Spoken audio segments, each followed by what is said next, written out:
Let's check out this Be Quiet case that everybody's going crazy about. We actually did a build in this case. It's the Silent Base 800. Comes in 3 different colors, orange, black, and silver. Well, it's black, and then the accents are in either orange or silver or black. And we went with the orange version for pistol because orange is like our favorite color. Right off the bat, it is one of the nicest, for this price point that is, and easiest to work with cases I've ever used. And I found myself while I was going through being like, oh, well, that's a good idea.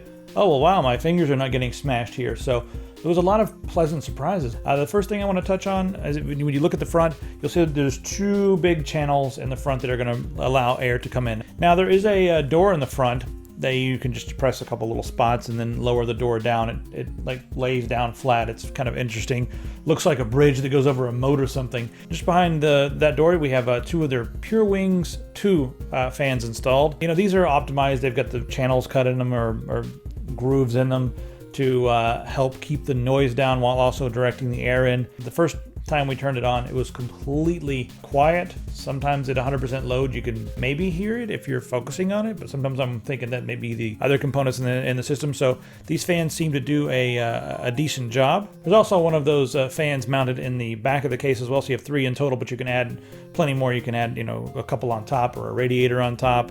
You can add one more in the bottom near where the power supply goes, so there's a lot you can do with it. Moving up to the top, we have a power button, and the one we have, when you turn it on, I'm not sure if the others do the same thing, when you turn it on, the LED is orange behind it to match the aesthetic of the case, so that looks pretty cool. It's also a nice, big, easy-to-press power button. Then we have a couple USB 3.0, mic and headphone, and behind that, some USB 2.0. And then if you move to the back, still on the top there, we have vents up there, and they're quote-unquote noise blocking vents. I guess the shape of them helps to block some noise.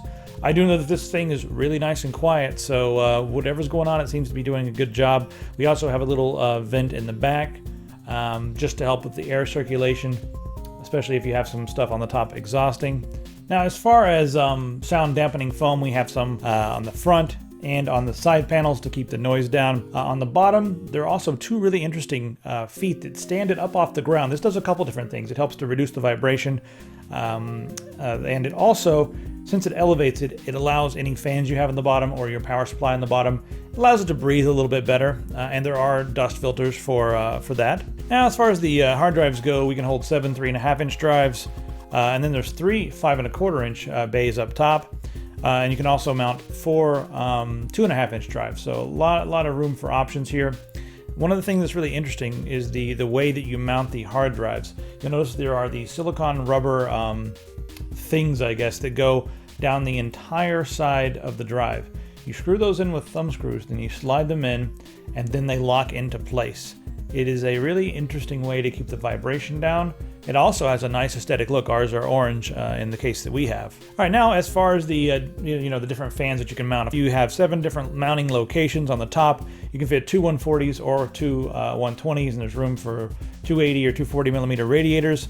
On the bottom, you can fit the 1 140 or a 1 120. And also on the side panel there, if you're needing some more cooling, directly on your components, maybe on your graphics card or something like that, you can mount a 120 there. You'll just have to remove the cover, and that can add a little bit more noise, but if you need more cooling, it's a compromise. Another nice thing about the hard drive cages, if you're not using, all the hard drive cages, or if you're, mounting hard drives a different way, you can actually remove the hard drive cages. Now, looking at the motherboard tray area, you can see that we have several grommeted holes to route cables and that sort of thing. And on this one, we have, nice orange rubber grommets.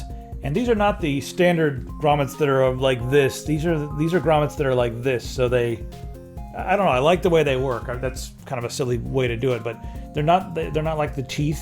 They're slatted. So I kind of like that. Now you can see there's a large cutout for mounting large heat sinks and that sort of thing. Everything's nice and large here. On the back, there's spots where you can mount some more SSDs, 2.5-inch drives, whatever. So plenty of room there. Also behind the motherboard tray, you'll notice that there's plenty of room for cable routing. So I had absolutely no trouble. And one other thing I want to note is the side panels. They're not flat. They're actually indented. So even if there are cables that would normally bow the back of a regular case, or the side panel, the back side panel or the left side panel, this one you have a little bit of extra room, and that was really nice. because I could just mount some extra cables back there. I was like, ooh, I've got more room than I need. I'm gonna run some extra SATA cables and some extra SATA power. Or maybe I'll run, let's put some, some more PCI Express power back here and just leave it back here in case we ever want to upgrade. It's already there. You just feed it through and you're good to go. The dimensions of this unit, including the stand, if you're going to be using it, you should be using the stand. 495 millimeters by 266 millimeters by 559 millimeters. If you're not going to be using the stand, it's 495 by 230 by 542. The weight of this in kilograms is 9.31. All right, let's talk about what you can fit inside this. As far as the power supply goes, if you're not using a fan on the bottom, you can fit a 290 millimeter gargantuan power supply. If you are mounting a fan in the bottom spot, you can only use a 160 millimeter power supply. That should be good enough for most of you guys in there. Now, as far as the graphics cards go, the size of the graphics card is going to, I guess, you'll be able to use different ones depending on what hard drive bay configuration you have. If you remove the top bay, you can fit a 400 millimeter graphics card in there. If the top one is still installed, you can only use a 290, and that only cuts a few things out, but some of the ones with the extended cooling units and that sort of thing will bump into the top hard drive bay, so just remove that. And I mean, who the hell uses that many hard drives anyway? Put it in a NAS and put it in a closet somewhere if you've got that many hard drives, and use SSDs. That's what you should do, I've decided. Let's talk about the build for just 1 second. When I put all the parts in there, I found it was just completely easy to work with.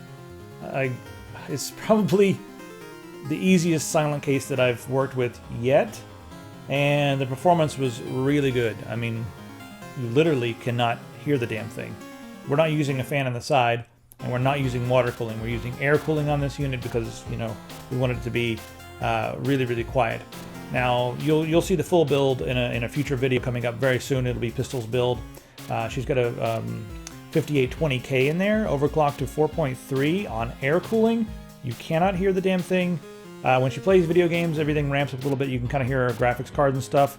But I think it's quite acceptable. I guess what we need to probably do now is take this one and the Define R5, and then I've got the Silencio from Cooler Master over here on the floor, and put them all on the table and just see which one is the most silent, and then also go ahead and talk about which one was the best for the build. I'll go ahead and tell you right now, this one was the easiest to build with, and I think I like the features of this one better than any of the others out there, and it's very impressive because this is Be Quiet's, their first case. So if this is an indicator of what is to come from Be Quiet, I am very happy. Nice looking case. Thanks a lot, Be Quiet.